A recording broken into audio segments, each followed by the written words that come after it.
Hamden, Ohio. Population, under 700. No traffic lights, no stoplights. The kind of town where people say they know their neighbors. They didn't know this one.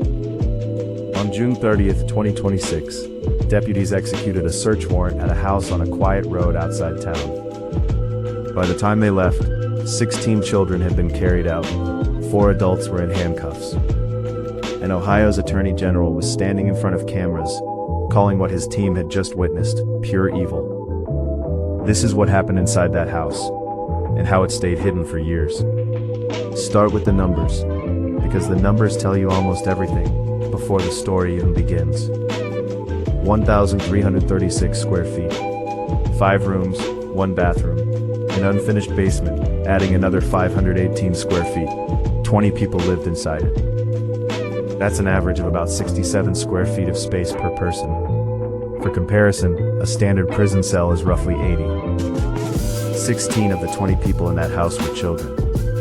Their ages, according to court records, 18, 16, 15, 14, 13, 11, 10, 8, 6, 5, and then 3 sets of twins, 4-year-olds, 2-year-olds, and 18-month-olds.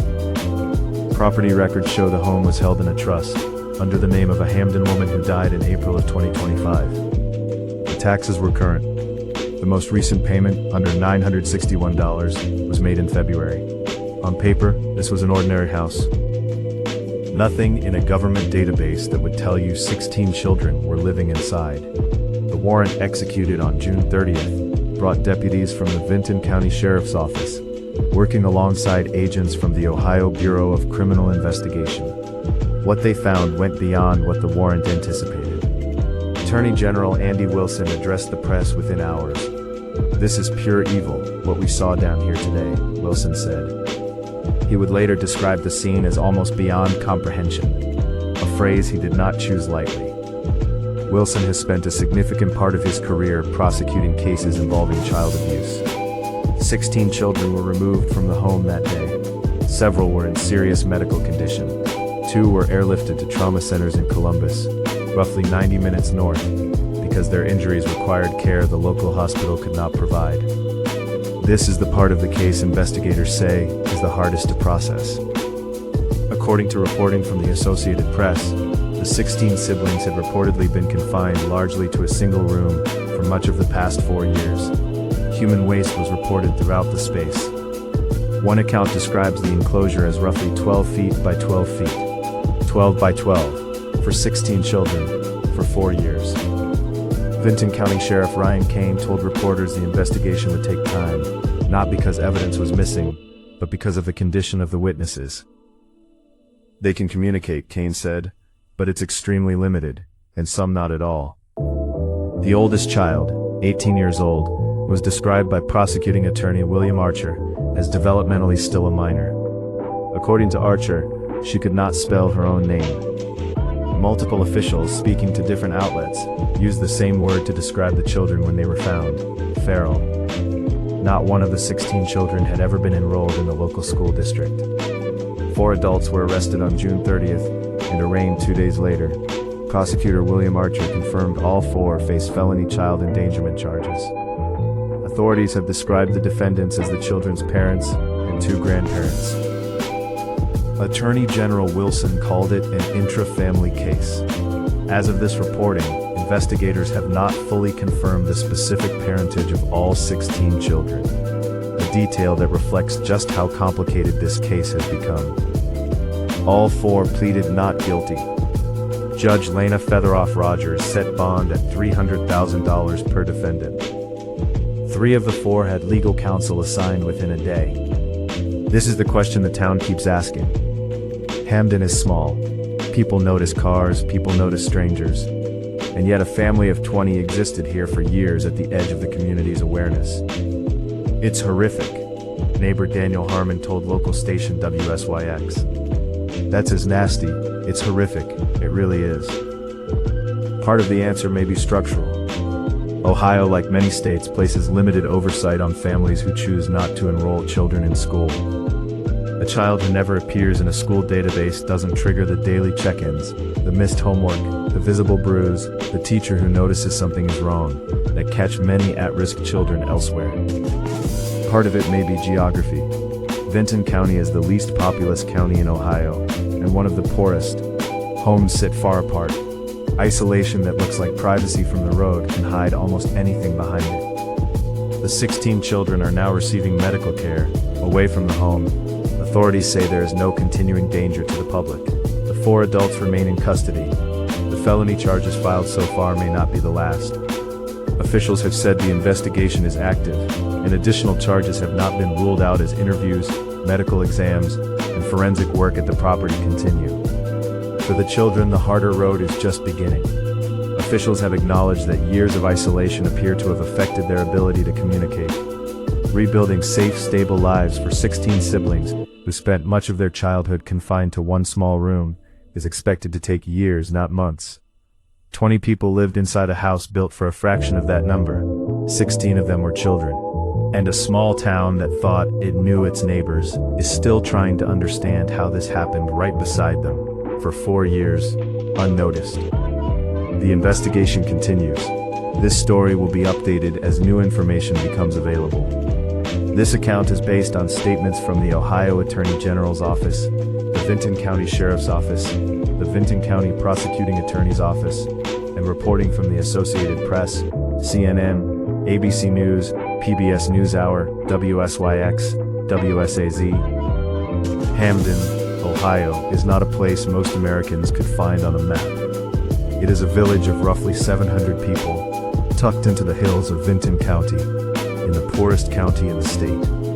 There are no traffic lights, there is a post office, a handful of churches, and homes spaced far enough apart that a scream might not carry to the next porch. For generations, this kind of distance has meant privacy. On the last day of June 2026, it was revealed that for one family, it had meant something else entirely.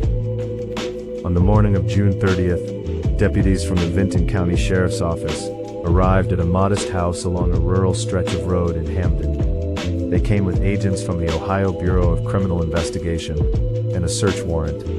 Nobody involved that morning could have predicted what they were about to find, or how quickly the name of this quiet village would spread across national news. By the time the search was complete, 16 children had been carried out of that house. 4 adults had been placed in handcuffs. And a phrase used by the state's top law enforcement official, pure evil, would follow this case for the rest of the summer. This is the story of what investigators found inside that house, the family accused of putting it there, and the questions a small town is now being forced to answer about how something like this could happen in plain sight. According to Vinton County property records, the home at the center of this case measures 1,336 square feet above ground, with an additional 518 square feet in an unfinished basement. It has 5 rooms and a single bathroom. 20 people were living inside it. 16 of them were children. 4 were adults. That is an average of roughly 67 square feet of living space per person, smaller than a standard prison cell, spread across a family of 20 human beings, in a house built for a fraction of that number. Property records show the home was held in a trust under the name of a Hamden woman who died in April of 2025. Tax records indicate the property remained current on its payments, the most recent one made in February of 2026, for just under $961.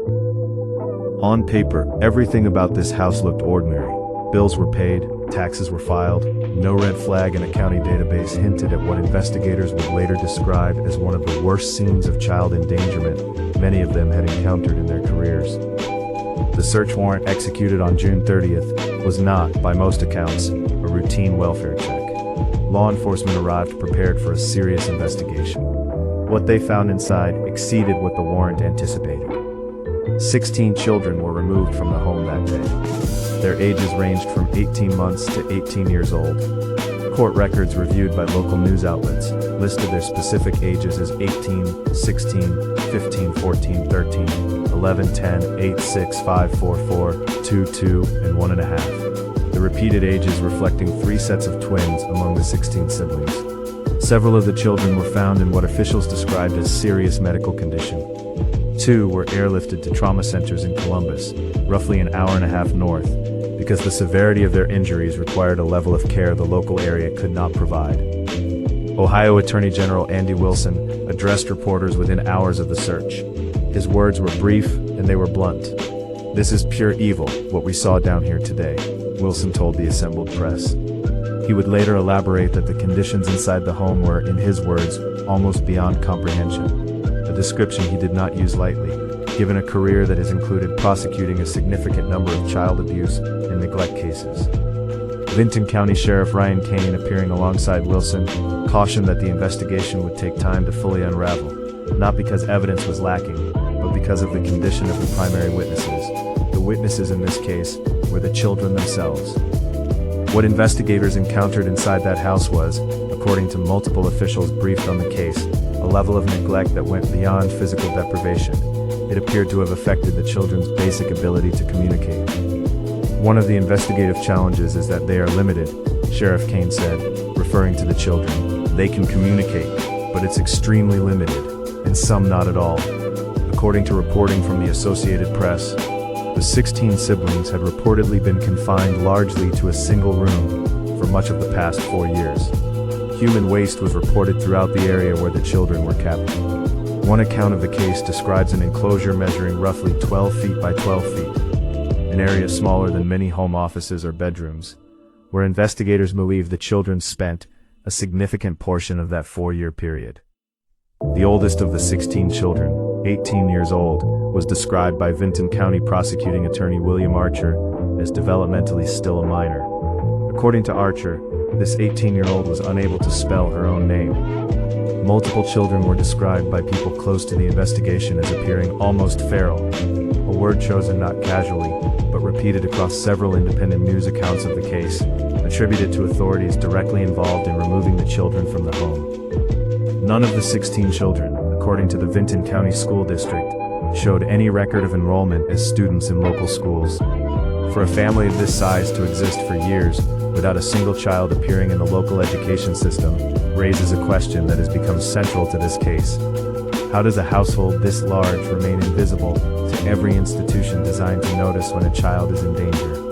4 adults were taken into custody on June 30th and formally arraigned 2 days later, on July 1st. According to prosecuting attorney William Archer, all 4 were charged with felony child endangerment. Officials have described the 4 defendants as the children's parents and 2 grandparents. Attorney General Wilson characterized the case as an intra-family matter.